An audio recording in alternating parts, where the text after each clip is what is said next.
Don in London, hello. It's 15th of November. My video is all about recovery from addiction to either substance or behaviour, or both.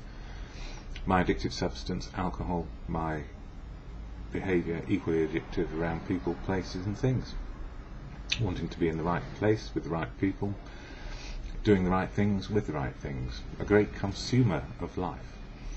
Working hard to make money so I could make life work. It was always about making something happen, forcing the issue, taking control. I suppose thinking I was in power over everything. My decision making, my outlook, you name it. In truth, I guess, or maybe no more clearly now, I wasn't in control. A lot of my reactions to life were simply reactions rather than responses, and being a part of life. I felt from an early age I had to stand on my own 2 feet, put on a brave face, have a stiff upper lip, and get on with it. Suck it up when it was difficult, and put aside my feelings of what was going on, suppressing them, the negative feelings, or expressing them, the positive ones. But these days I realise feelings are what they are, and it's better to deal with them as I go along, so I don't get a mountain of hurt inside me, which I can't deal with, which would lead back into relapse, back into the old way of living, a drink in hand, pretending to be okay. So, take away the alcohol, what was left? Not much, actually. A person with a lot of knowledge, a lot of experience, a lot of skills. Doesn't sound much to me these days, because they were deployed to cover up my fear of not being good enough, not being able to cope with life in the moment and live it in the moment, live life in the moment of now. So all those drinking days, covering up my fear, not quite sure whether I could fit in, but desperately striving to be good enough to be in your company, to be the person I thought you wanted. And if I could be that person, then maybe I would feel better about me and my life. So, quite different in recovery. It's not about trying to be something.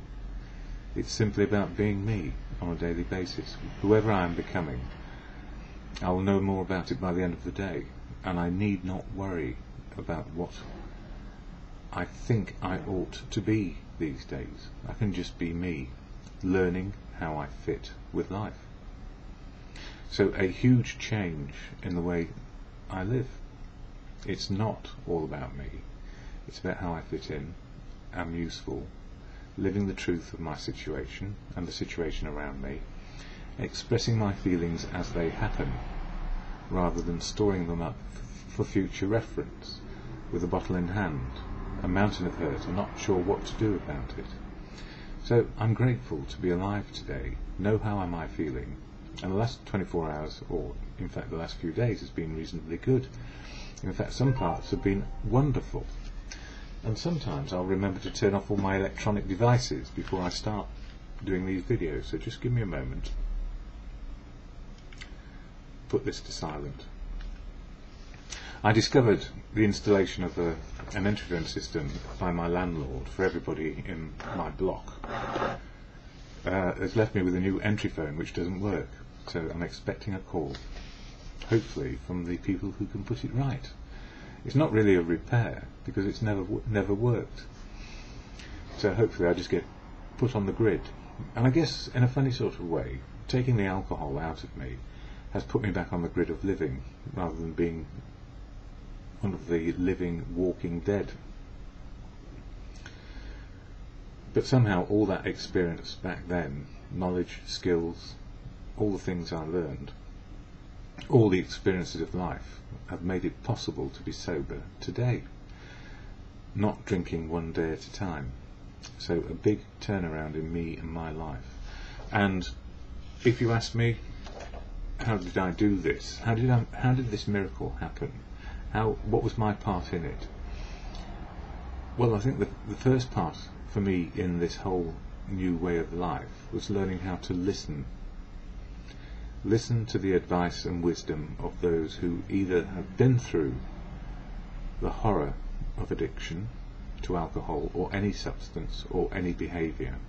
Listen to those who are back on an even keel, in some sort of balance, without the need to fix life anymore. So listening, I got to the stage where I knew I couldn't sort out my own problem with drink. No matter what I did, my willpower failed me, and I couldn't understand what to do. And people around me in family were equally baffled. Why can't he just stop doing that? It's madness, it's insanity. And as I couldn't stop myself, it was very hard for them to stop me as well. Unless they locked me up, I guess. And that has happened to many a person over the centuries, being locked up as unable to cope with life, and addicted to something or other, or other more emotional and difficult problems as well. So I asked for help from a professional, and the professional fraternity got me dry. And they said, listen, Don, please listen. We've got you dry, but we can't keep you dry. And we're not expecting you to keep you dry as well either. Addiction is the worst, because we go back over and over again, trying again, to say we can do what we think we ought not to do, and control it. And the answer is, it's beyond one person's power, human power, to stop drinking, usually.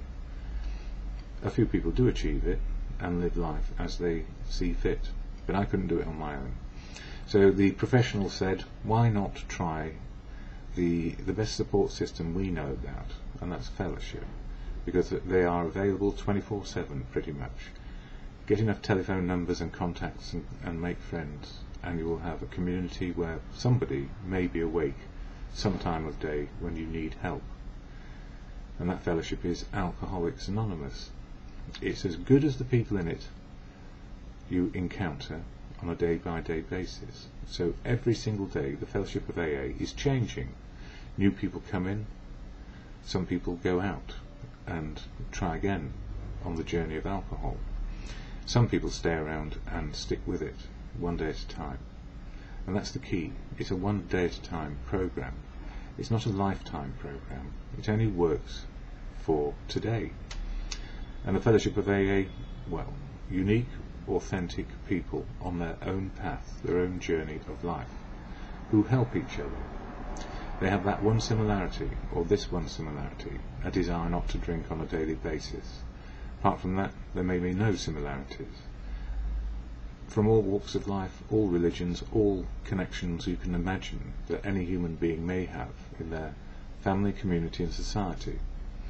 But they only have one primary purpose, to stay sober for today, and then see if we can do it again tomorrow. So the Fellowship of AA, a very scary place for me, because I felt it was going to take away my best friend. That was alcohol, because it fixed me in the moment of now, or rather it fixed my feelings and fixed my outlook so I could bear it. Cope with it? No, I didn't cope with life. I just put it to one side and kept on doing the same old things over and over again, and wondering why I felt suicidal. I would have preferred that drink had got me. They hadn't revived me. Sorry about that, just bang the table. I would have preferred they hadn't revived me, and that life had ended and I'd expired. What a shame. That would have been. I've had I'm in year 8, 7 years of sobriety, in year 8, somewhere, maybe nearly midway, in the some 7.5 years sober. Without the help of others, that wouldn't have happened. Trying to do it on my own, because I thought I knew better than everybody out there. After all, I knew me better than anybody else. But it turned out a fellowship of people knew me inside out, what was making me tick. It wouldn't change what I was going to do next. That was up to me. I still have freedom of choice these days to be me, but to live life in a quite different way, without alcohol and without the persistent need to fix myself with a substance or people, places and things. So if it looked right, it should be right. These days it's not about looking right, it's about feeling right and living in the moment. So how does AA help me? Well, first and foremost, I don't speak for AA, never can, never will. What you see is what you get in the fellowship on a daily basis. So sometimes it's good, bad, indifferent, but always informative about how we are in ourselves, whether we're tolerant or not, whether we can listen or not, whether we can take action, the next right action based on reality, rather than a fantasy of what we think it ought to be. So living reality is where I've got to, and it's a far better place than I've ever been before in all my life. It doesn't mean that any experience is negative and all wrong. It doesn't mean that all the love that happened along the way wasn't really understood. It was, but in the context of a life of fear, love, well, I don't know. Love today is better. It's not based on fear, it's based on reality. So how does AA help me? On this card is the AA preamble shared at every meeting. And I emphasise again, I don't speak for other people, I speak for myself and how fellowship helps me. So if you're in AA, you know I don't speak for you. If you're outside AA, now you know I don't speak for AA. I can't speak for other people, they have their own voice and use it where they will. So I share about my recovery because I was asked to by those who were in early recovery and in other services to help with alcohol addiction, our National Health Service. So this is the AA preamble, followed by some reflections for today. Alcoholics Anonymous is a fellowship of men and women who share their experience, strength and hope with each other, that they may solve their common problem and help others to recover from alcoholism. So that's it. We share experience, strength and hope, and that's as far as we go. Or is it? Well, there's a lot more to it, because it becomes apparent as I go on. The only requirement for membership is a desire to stop drinking. So many years ago the idea was, what rules do we need, and regulations and laws, to keep the fellowship safe so that alcoholics can recover? And the more rules, laws and regulations which were brought into, well, they weren't brought into life as such, they were suggestions made to the whole of the fellowship. The more rules, laws and regulations, the less likely it was that the fellowship would survive, because one of the outstanding characteristics of alcoholics is stubbornness and defiance. So if anybody told you what to do, the answer would be, we'd tell them to bugger off, and that would put us outside fellowship very quick. So the only requirement for membership is a desire to stop drinking. And nobody can tell you what to do in fellowship. You either find yourself in agreement and in the meetings where you feel it's agreeable, or if it's disagreeable, we go to other meetings. Over time, people start to develop the idea and notion that there are rules, laws and regulations.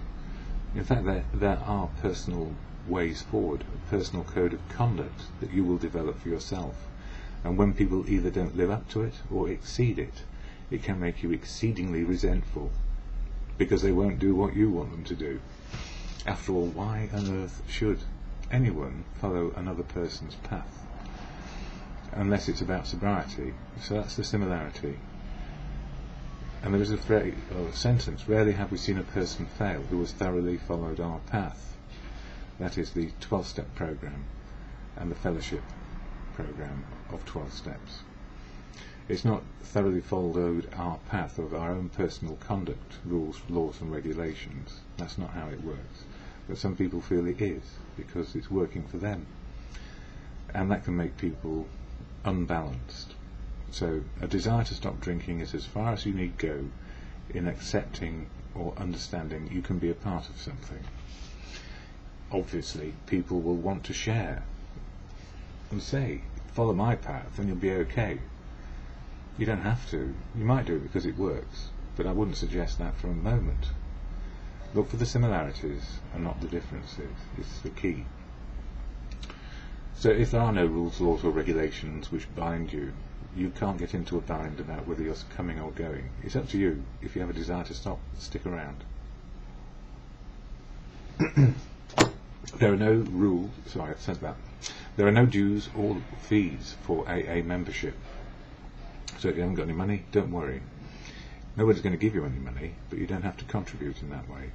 But we are self-supporting through our own contributions. So those of us who can put some money towards the meeting room rent, the tea, the coffee, the biscuits, the literature, and some admin costs to keep the whole fellowship going, that's what we do. But it's nothing imposed upon you, and it's purely up to you and your conscience. So in good conscience, don't starve, but in good conscience, if you can help keep things afloat, please do. And here it is. AA is not allied with any sect, denomination, politics, organisation or institution. It does not wish to engage in any controversy, neither endorses nor opposes any causes. Our primary purpose is to stay sober and help other alcoholics to achieve sobriety. In fellowship, though, because we all share our experience, strength and hope, you will hear what people are allied to, whether they belong to a sect, what denomination they are, what their politics are, the organisations or institutions to which they are attached, those things which we as individuals may engage in which are controversial, and what we endorse or oppose in terms of causes. And everybody has their own bag full of these things, and often we share about them. We are sharing in a general way about our sobriety, but it's personalised, because if it's not personalised, how on earth could you believe it? And what would we have to say if it wasn't personalised? But the point is, the fellowship is there for sobriety, and even though you hear lots of things about what people do, including their religious beliefs, and don't forget, fellowship is a broad church, agnostic, atheist, believer, not quite sure, in between, up or down, I believe in God today but not tomorrow, or I didn't believe in God but now I do believe in God, and then I don't believe in God because it's all gone to crap again.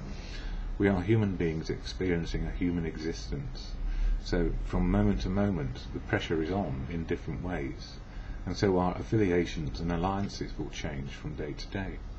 But the one thing that has worked successfully over the years for me is to be in fellowship and stay sober, and hear everybody's message, looking for the similarities, and sometimes seeing the differences. It's better than TV or a film or the adventure that we may have had or not had. We hear about real life, but we don't condemn others. Judge not, lest you be judged. And he is who is without guilt, cast the first stone. All that stuff. But we do judge because we're human, and when we judge, it makes us less than we could be in terms of staying sober. And often the people with the hardest stories and the biggest judgments and failings and outrageous living, in whatever capacity of outrage you can imagine, are the ones who point the way in terms of similarities. I could have been like that, I was like that, I may have been like that. I don't wish to feel that I was like that. But the 12-step program helps us understand who we are, what we did, and what we are becoming today, sober, so the rest of life can work. And it's not easy to be a human. Life is difficult, as M. Scott Peck said.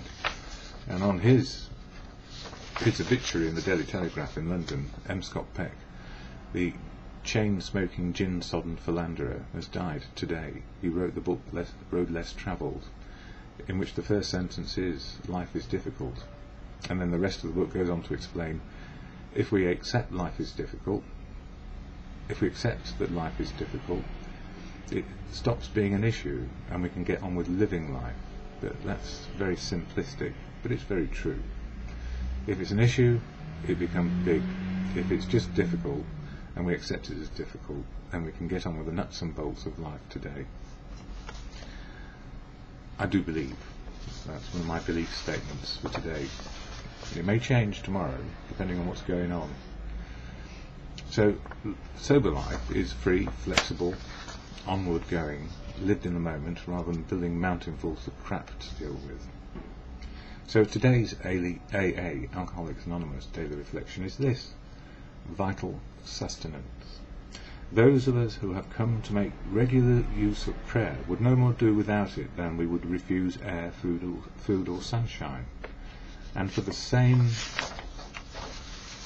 reason, when we refuse air, light or food, the body suffers. And when we turn away from the meditation of prayer, we likewise deprive our minds, our emotions and our intuitions of vitally needed support. So the fellowship program is about emotional and spiritual well-being. Emotional, experiencing your feelings in the moment and doing something about it. Spiritual, coping with reality, the moment of now. So, and when we turn away from meditation and prayer, we likewise deprive our minds, our emotions and our intuitions of vitally needed support. This is all about step 11, sought through prayer meditation to improve our conscious contact with God. So it goes on to say, now that's also an important point, God or good conscience, atheist, agnostic or believer, prayer meditation works because it's about focusing on what is our situation, how do we fit in, what is the big picture of life, and how am I going to cope with the moment of now. So step 11 doesn't have to overwhelm me. Conscious contact with God can be simple as and as profound as conscious contact with another human being. I can smile, I can listen, I can forgive.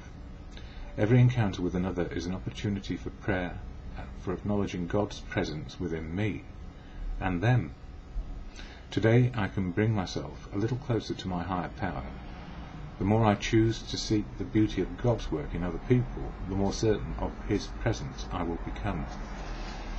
And that translates to nature and providence for me. Nature, the way the world is now, exactly as it is. It's meant to be this way because it can't be any other way. And providence, which is making the best use of what is happening around me. Not using in the sense of fixing, but making sure that I'm plugged in and a part of, rather than the horrible notion that I might even be in control of something. After all, I'm not even in control of my own heartbeat, am I? That's nature, providence. And as you get older, you're a bit worried about that. I guess I'm not worried about it really. It's just a natural fact. My heart will stop beating one day, and I won't have any control over it. So what's been on my mind today, this morning? The inner voice of feelings, so often choked off in the past, suppressed and silent as reality is lived. So I had a bunch of feelings going on inside me which didn't fit with my reality.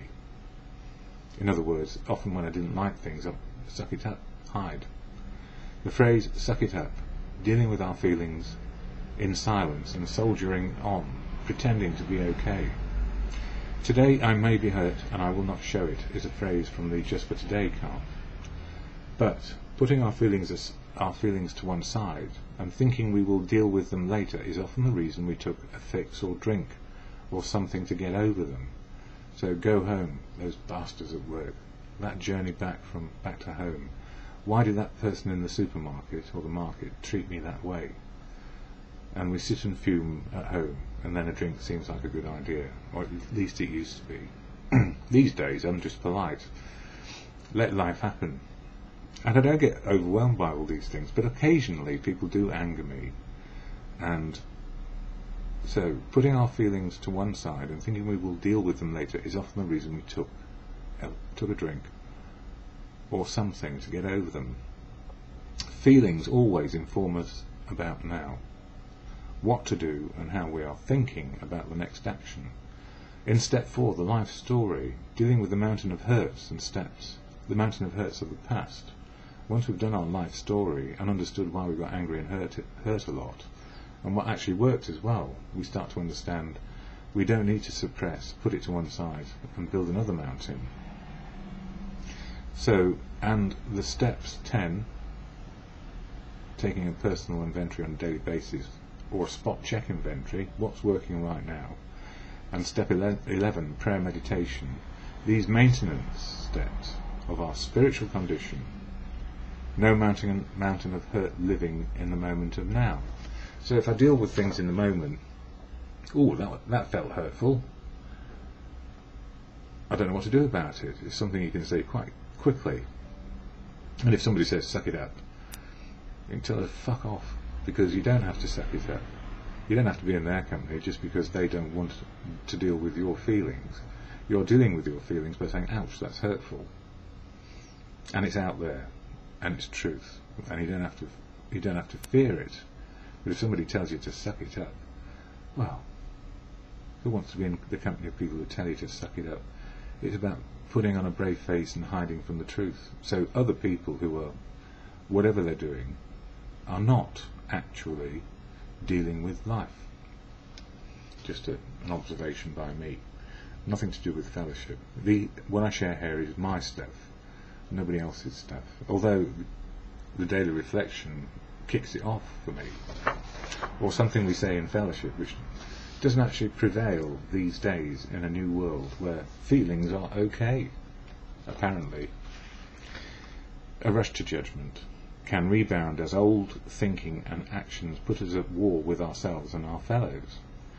So if you ever have the opportunity to watch how people behave in politics, especially in the UK government, House of Parliament, where you have two sides opposing each other, they operate with yah-boo politics and blaming. The current government blames the past government for all the things that are happening today. Well, actually, there is some truth in that. But actually, they've been in power for nearly 2 years now, and it's going downhill rapidly. But now they're blaming the common market, or the EEC, the euro, for the calamity which is happening now. Notwithstanding the banking crisis back 3 years, left everybody with a huge hole in their budget, namely big countries with big deficits. So, having supported the banks, recapitalised and to a large extent made them nationalised industries, the buggers inside have been taking their fair whack out, or their unfair share out. And now people are really getting angry, but it's nothing to do with government, so they say. I'm straying off the point, but I'm illustrating how it can happen. So old thinking and behaviour says it was all their fault. So as I'm pointing that way, there's three fingers pointing back at me is one of the AA things. What was my part in it? Did I keep my money in a place where they could get hold of it, spend it on their bonuses and make me feel cross? Or did I move my money out of it, stick it under the mattress? Well, if I had some money I would have done. But I don't have any, so I don't have that worry. But I can be cross with these people, because there are simple solutions to all these things. If we give everybody in the banking system a good haircut, stop them from being ridiculously wealthy based on failure. I don't mind if they get ridiculously wealthy based on success, because that means everybody's got something to be happy about. But to reward failure, that never used to be the way of capitalism. Cronyism, I think, is what it's called. Anyway, you see, I can have some anger, some hurt, but it doesn't make me want to go and take a drink. In fact, that's the very last thing I want to do. Indeed, it's none of my business what they get up to these days, but it is. I can still vote, still demonstrate, well, to an extent, but even that's being stopped. Back to fellowship. Back in the day, the idea of prayer never seemed to be an issue. Wait a minute. Yes, here we go again. I've got to go back to where I was. The rush to judgment can rebound as old thinking and actions put us at war with ourselves and our fellows, and hence the economic system may break down into fractiousness and fighting, and war again. A pause and reflection these days, for me, the serenity prayer, and seeing the can-do, cannot-do makes a difference. Knowing what I can do can look to improving rather than disapproving and blaming.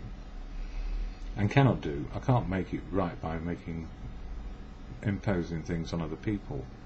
We can quickly see the big picture. It's not all about me, it is about us. And this is where everything starts to fail in the governmental circles, where it's all about opposition, taking sides and blaming each other. In fellowship we learn that's probably pretty futile. all the time. I can change me and my attitudes, share my truth, how I feel and why. Then my actions are in asking, not telling. Empathy and reason. And empathy and reason may prevail just for today. So in my small world, my family, community, society, my bit, is about how I fit in, not about how I control. Back in the day, the idea of prayer never seemed to be an issue. I did not pray, or did I? I guess now it was prayer and medication. My medication was alcohol, fixing myself. Today it's prayer and meditation, to improve my contact with God, or nature and providence, whatever you feel is right for you. For me, God is truth of now, being able to love and be loved back, and useful in the world. No need of my old medication, alcohol. I can see with more clarity what I can and cannot do today. And that's where the Serenity Prayer helps me at any time of day. It's the can-do. I can change me, my attitudes and behaviour. But I can't change you, your attitudes and behaviour. And the same applies in fellowship as well. I cannot make another human being well. Another human being gets well by a safe place to express who they are and learn what is good and not good for them, and find themselves on a daily basis, deal with the history, accept it, learn some tolerance and love and forgiveness for oneself, so those things become a part of life when dealing with others, and then it all starts to make sense.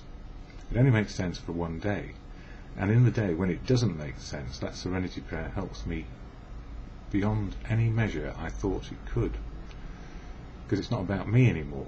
It's about the big picture. All the world's a stage and we are all merely players, as Shakespeare said. And it's also said in the AA Big Book of how it all works. And today I haven't taken my usual medication, so I'm starting to slow down and not function. Stuff to do with type 1 diabetes and all the other calamities which come with it. But I'm alive. I'm still alive and above ground right now, so that's quite nice. The Serenity Prayer, I never thought that saying this thing over and over again, this prayer, would ever make any difference, but it does. And why does it make a difference? It's because I'm listening to the world rather than trying to tell the world how it ought to be. I'm listening to the world and how it is, and how I fit in. And I can change me, my attitudes and behaviour, and I can influence, but it's not about being in control. It's about speaking up and taking a stand for what I believe in. And I do believe in recovery, and I do believe in the way the fellowship of AA works. Completely imperfect, with some perfectly good ideas about principles of living, the 12-step toolkit. Life principles, timeless. They work under all conditions, and so can we, without having to fix ourselves with a drink. It doesn't mean we can go into a major operation without an anaesthetic, but we don't have to have a general anaesthetic on life anymore. The wonder of recovery is, how on earth did I ever get there in the first place? And how did I ever learn how to live life one day at a time? I had to be patient with me. I was a rotten patient, impatient, and not very good at it, which I think are the very best criteria. The worse it is, the better it can be. And then somehow normal starts to happen, which is just simply extraordinary, ordinary. So the Serenity Prayer at the end helps me at any moment pause and reflect, and then respond to the living situation. My feelings functioning, no need to suck up anything, no need to cover up, no need to hide who I am and what I am becoming. A pain in the neck sometimes, yes. To God or in good conscience, God, grant me the serenity to accept the things I cannot change, to accept the things I cannot change, courage to change the things I can, courage to change the things I can, and the wisdom to know the difference. And the wisdom to know the difference for me in the imperfectly perfect moment of now, where everything happens, and just for today.